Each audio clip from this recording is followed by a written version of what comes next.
Um, in this video, I would like to express my true thoughts about humor and especially spiritual jokes. Uh, I know myself to be what Hegel calls reason and to be what Hegel calls the negative. And this knowledge implies that I know that at some moment in time, everyone will know me as the negative and as reason, and people will hate me for that. But when I understood that I was what Hegel calls the negative, I was terrified, and I felt shame and guilt, and I was panicked, and I was anxious, and I was terrified, and I lost my joy to live, and I realized later that I was trying to play a role. I tried to identify with the negative because in my worldview, my whole intellectual and spiritual development had led me to realize that I was the negative. And I tried to be what the philosophy of Hegel said I would be. But in the philosophy of Hegel, it doesn't work like that, because when you understand,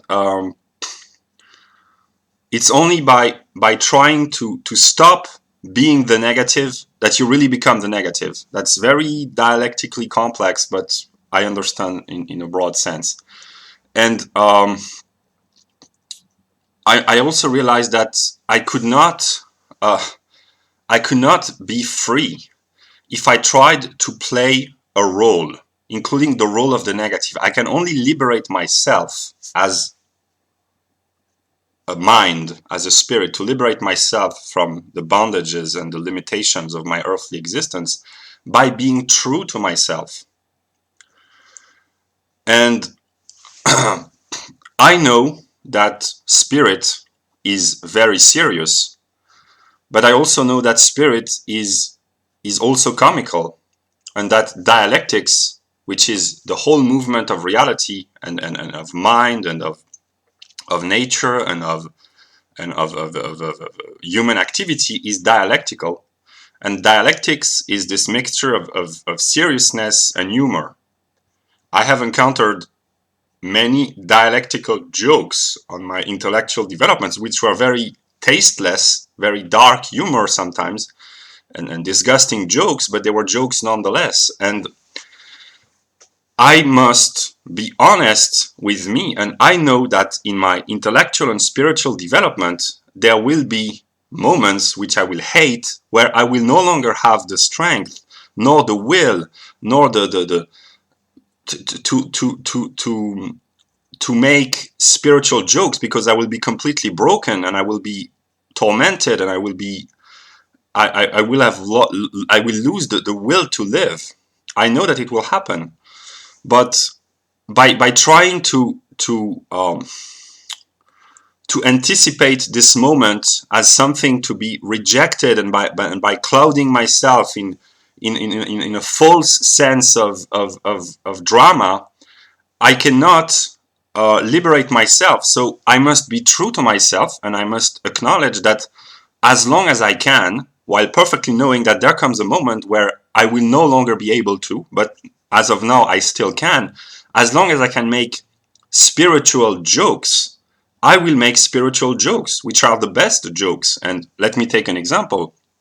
If I say, everyone hates the negative, in English, that's a very profound joke, because the negative is the part of the one, what the Neoplatonists call the one, in the sense that there is only unity.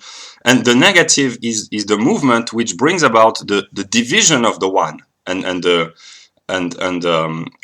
self-negation of the one. So the negative is a part of the one which has lost its identity with itself, and everyone wants to be united with a unity. That's what people, the leftists, say. We are all one.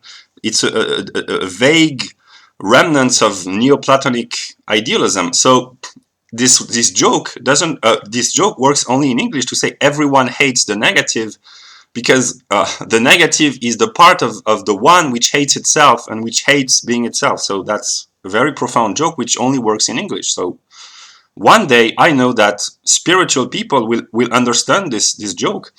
And another joke is everybody hates the negative.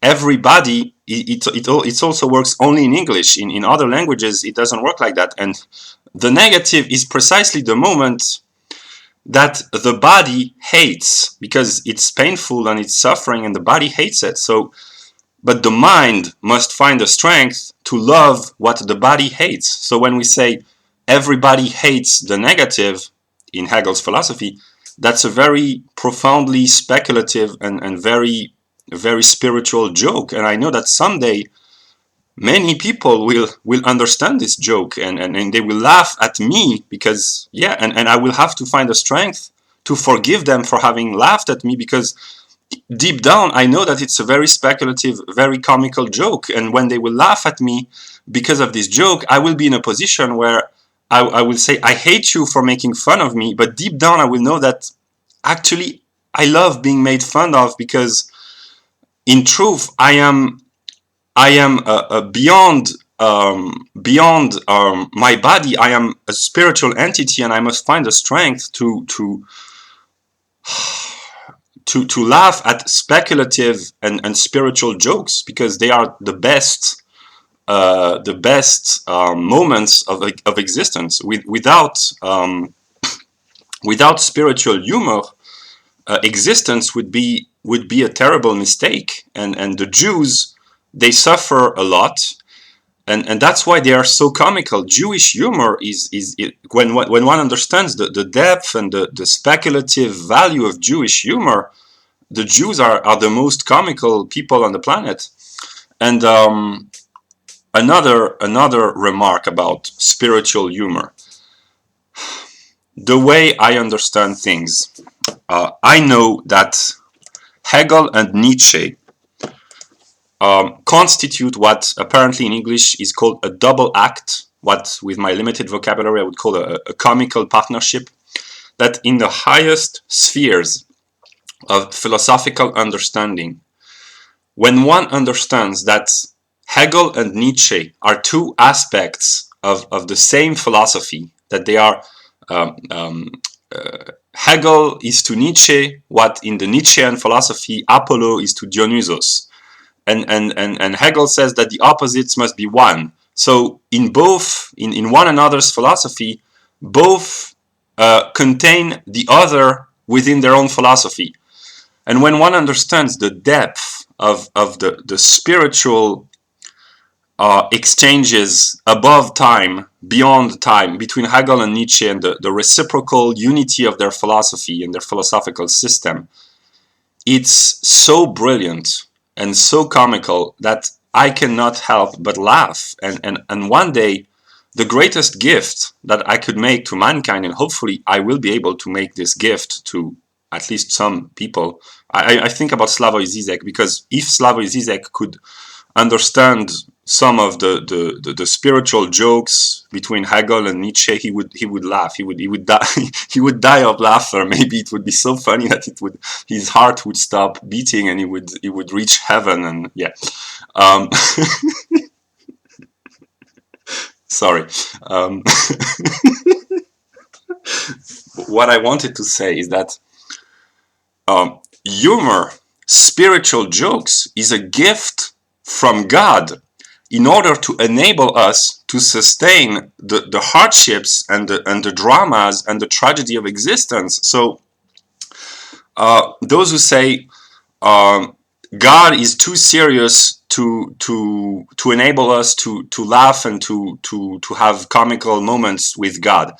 But those who think that God is not a comedian, they do not understand God, and they do not take God seriously enough, because God is everything, including a comedian. And the greatest gift that God can make to mankind and to himself is to enable minds to understand the depth of spiritual humor and spiritual jokes. So to conclude, I know what the future holds in the broad outline.